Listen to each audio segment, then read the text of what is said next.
Live. Live na. Mga kaibigan, live tayo ngayon dito sa Barangay Ripley kung saan kasalukuyan ay mayroong isang nasusunog na sasakyan. Ayan po. Buti na lang mabilis ang rumisponde ang ating mga bombero at kapulisan upang maapula ang apoy.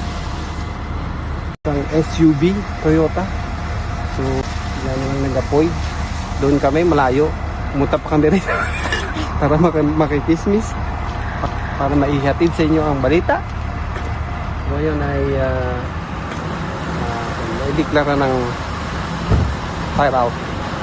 So, hindi pa natin alam kung mayroong nasaktan na nagmamaneho nito. Yan kasi yung pang pinapatay ang apoy. Salamat sa magigiting nating bumbero, mabilis na maksyon. Sana ay walang nasaktan. Ito naman ang pulis na to. Makikismis ko anong nangyari para meron siyang ibalita. At yan muna hatid natin dito sa Barangay Ripley. Alventure TV naghahatid ng balita sa inyo.